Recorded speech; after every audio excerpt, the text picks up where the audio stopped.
അസ്സലാമു അലൈക്കും വറഹ്മത്തുള്ളാഹി വബറകാതുഹു. പ്രിയ സുഹൃത്തുക്കളെ, ഇപ്പോൾ സോഷ്യൽ മീഡിയയിൽ ധാരാളമായി ചർച്ച ചെയ്യപ്പെട്ടുകൊണ്ടിരിക്കുന്ന ഒരു വിഷയമാണ് മസീഹ് ദജ്ജാലിനെ സ്വീകരിക്കാൻ ഇസ്രായേൽ രാഷ്ട്രം ഒരുങ്ങുന്നു എന്നത്. അതിനെക്കുറിച്ചാണ് ഒരല്പസമയം സംസാരിക്കാൻ ഉദ്ദേശിക്കുന്നത്. ജൂതന്മാർ, അഥവാ നമ്മൾ യഹൂദികൾ എന്ന അറബി പറയുന്ന ജൂതന്മാർ, അവർ മൂസാ നബിയുടെയും ഇബ്രാഹിം നബിയും ഉൾപ്പെടെ മുഹമ്മദ് നബി സ്വല്ലല്ലാഹു അലൈഹി വസല്ലം, ഈസാ അലൈഹി സ്വലാം എന്നിവരൊഴിച്ചുള്ള പ്രവാചകന്മാരെ ബഹുമാനിക്കുന്നവരാണ്. വിശ്വാസപരമായ വ്യതിയാനങ്ങൾ ഒക്കെ ഉണ്ടെന്നുള്ള വേറെ പ്രശ്നം, എന്നാലും ബഹുമാനിക്കുന്നവരാണ്. ക്രിസ്ത്യാനികൾ ഈസാ അലൈഹിസ്സലാമിനെ വരെയുള്ളവരെ ബഹുമാനിക്കുന്നു, പക്ഷേ ഈസാ അലൈഹി സ്വലാമിനെ അവർ ദൈവപുത്രനായി കരുതുന്നു. മുസ്ലിങ്ങൾ ആദം നബി മുതൽ മുഹമ്മദ് നബി സ്വല്ലല്ലാഹു അലൈഹി വസല്ലം വരെയുള്ളവരെ മുഴുവനും മാനിക്കുന്നു, അവരെ പ്രവാചകന്മാരായി അംഗീകരിക്കുന്നു. ഇപ്പോൾ ജൂതന്മാർ അവർ ചർച്ച ചെയ്യുന്ന വിഷയം, അവർക്കൊരു ടെമ്പിൾ സുലൈമാൻ നബി പണിതിരുന്നു, അഥവാ ഫസ്റ്റ് ടെമ്പിൾ.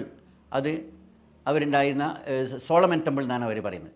അത് ജെറൂസലമിൽ ആണ്. ജെറൂസലം എന്ന് പറഞ്ഞൊരു കുന്നിൻ്റെ മുകളിൽ സ്ഥിതി ചെയ്യുന്ന മൗണ്ട് ജെറൂസലം എന്ന ആ ടെമ്പിൾ മൗണ്ടിൽ സ്ഥിതി ചെയ്യുന്ന ഒരു സിറ്റിയാണ്.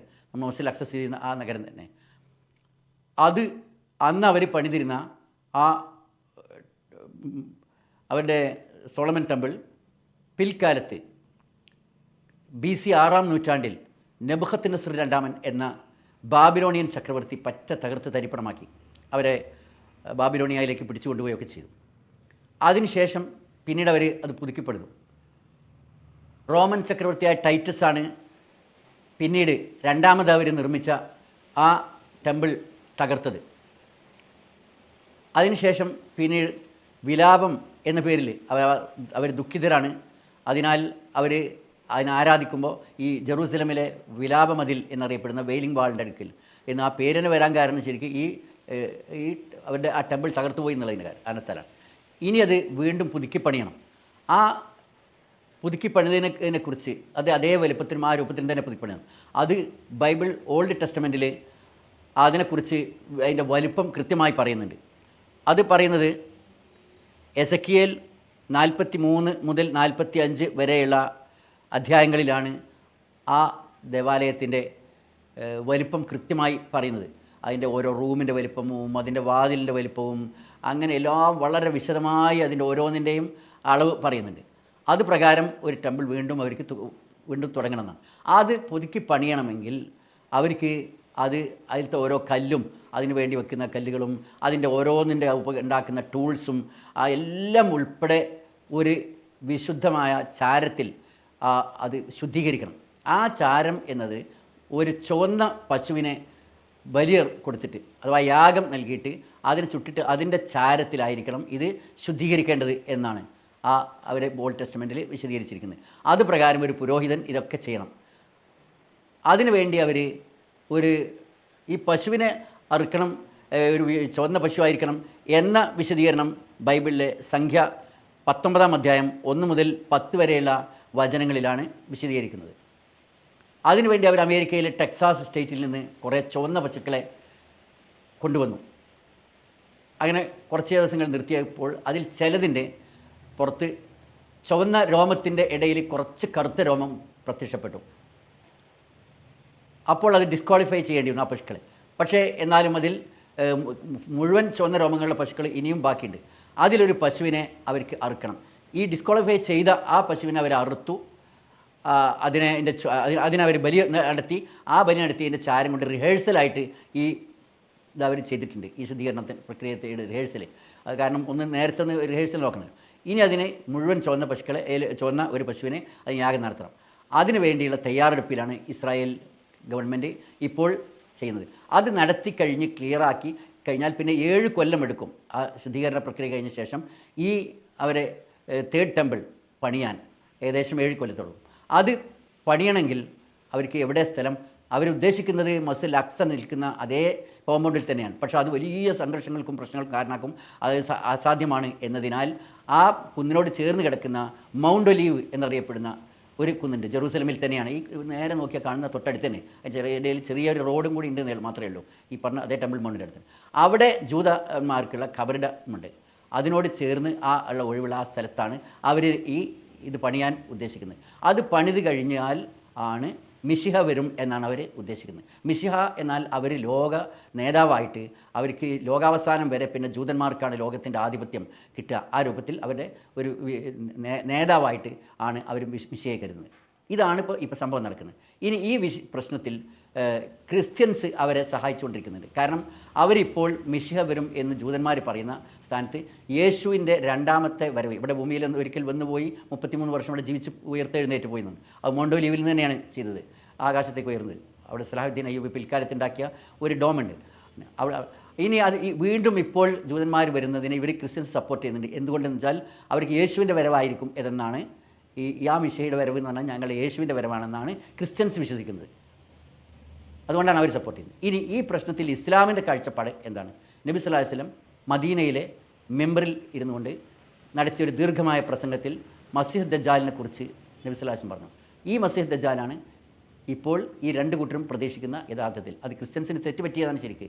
കാരണം യേശുവാണെന്ന്, യേശുവിന് എതിരായി വരുന്ന ആൾ എന്ന അർത്ഥത്തിൽ ഇംഗ്ലീഷിൽ പറയുമ്പോൾ ആൻറ്റി ക്രൈസ്റ്റ് എന്ന് പറയാം. അത് മലയാളികൾ വായിച്ചപ്പോൾ അന്തിക്രിസ്തു എന്നായി. ശരിക്കും അതാണ് മിശിഹ എന്നവർ പറയുന്നത്. മിശിഹ എന്ന് പറഞ്ഞത് യഥാർത്ഥത്തിൽ മിശിഹ ആരാണ്? മസീഹ ആരാണ്? ഈസാ അലൈഹി സ്വലാം.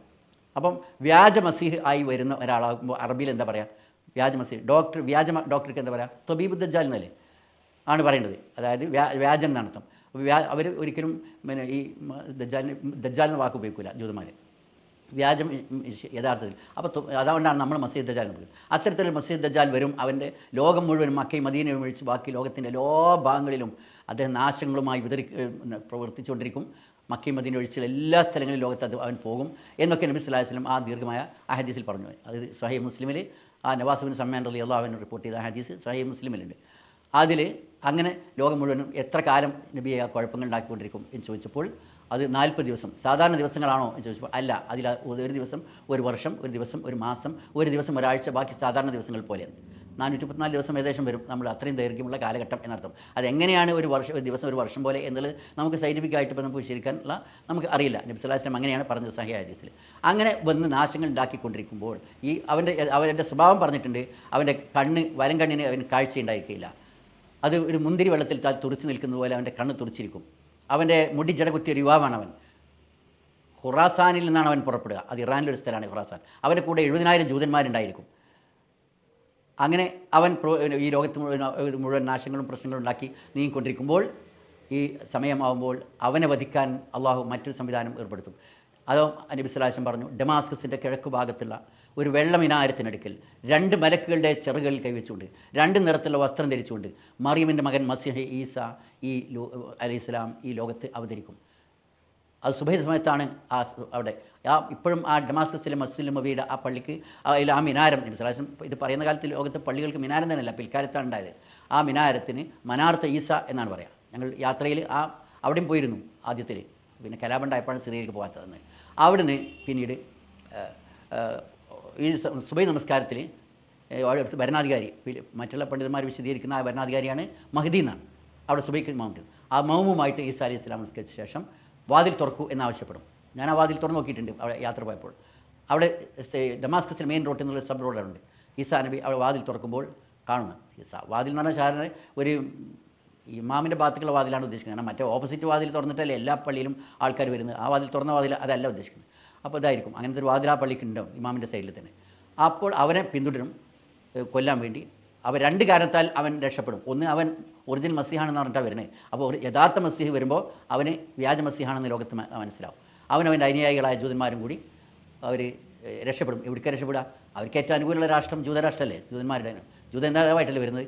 അപ്പോൾ അവർ ലുദ് എന്ന സ്ഥലത്തെത്തും. ലുദ്ദിൻ്റെ കവാടത്തിൽ വെച്ച് അവനെ കൊല്ലും. അതാണ് ഹദീസിൽ ബാബി ലുദ് എന്ന് ഉപയോഗിച്ച്. ആ ബാബി ലുദ് യഥാർത്ഥത്തിൽ ആ കവാടം ഇതിൻ്റെ ജെറൂസലമിൽ നിന്ന് ടെലവീവിലേക്കുള്ള റോട്ടിൽ ഉള്ള ബെൻഗുറിയൻ ഇൻ്റർനാഷണൽ എയർപോർട്ട് ആണ് ബാബി ലുദ്. അവിടെ വെച്ചാണ് വധിക്കുന്നത്. യഥാർത്ഥത്തിൽ ഇങ്ങനെ ഒരാൾ വധിക്കും. അതിനുശേഷം ഈസാ അലൈഹി സ്വലാം 7 കൊല്ലം ഭരിക്കും. ഈസായ്ക്ക് ശേഷം ഈസാ അലൈഹി സ്വലാം പിന്നീട് ഉൾപ്പെടെ ഉള്ള എല്ലാവരും മരണപ്പെടും എന്നൊക്കെ പറഞ്ഞിട്ടുണ്ട്. പക്ഷേ ഇങ്ങനെ ഒരു വധം ഉള്ള സംഭവം ഈസാ നബി വരും വധിക്കുമെന്നും ജൂതന്മാർക്കറിയില്ല. അതുകൊണ്ട് മിശിഹ വരും, അത് ലോകത്തിൻ്റെ അവസാനം വരെ നിലനിൽക്കുമെന്നാണ് അവരുടെ വിശ്വാസം. അതിനുവേണ്ടിയാണ് അവർ ഇപ്പോൾ ഈ തയ്യാറെടുത്തുകൊണ്ടിരിക്കുന്നത്. അതിനുള്ള പ്രതീക്ഷയിലാണ് അവർ. അതിനുവേണ്ടി കളം ഒരുക്കാൻ അവർക്ക് അനുകൂലമായി കിട്ടിയ അമേരിക്കൻ പ്രസിഡന്റ് ട്രംപ് ആ കാര്യത്തിലൊക്കെ അവരെ ഹെൽപ്പ് ചെയ്യുന്നുണ്ട് എന്ന വിശ്വാസത്തിലാണ് അവർ പ്രവർത്തിച്ചുകൊണ്ടിരിക്കുന്നത്. ബെന്യാമിൻ നെതന്യാഹുവിൻ്റെ നേതൃത്വത്തിൽ ടെമ്പിളിന് വേണ്ടിയായിട്ട് പ്രത്യേക ഒരു ടെമ്പിൾ ഇൻസ്റ്റിറ്റ്യൂട്ട് എന്ന ഒരു സംഘടനയുണ്ട്. അതിന് ഇസ്രായേൽ ഗവൺമെൻറ് സഹായിക്കും, മറ്റുള്ള ജൂതന്മാരായ കുറേ ആൾക്കാർ ധനികന്മാർ സഹായിക്കുന്നുണ്ട്, അമേരിക്ക സഹായിക്കുന്നുണ്ട്, എല്ലാം കൂടിയാണ് അവരെ ഉദ്ദേശം. ഇത്രയാണ് ഈ വിഷയത്തിൽ ഇപ്പോൾ ഈ ചർച്ചാ വിഷയത്തിൽ യഥാർത്ഥത്തിൽ ഇസ്ലാമിക വീക്ഷണത്തിൽ പറയാൻ ഉദ്ദേശിക്കുന്നത്, പറയാൻ നമുക്കുള്ളത്. അസ്സലാമു അലൈക്കും വറഹ്മത്തുള്ളാഹി.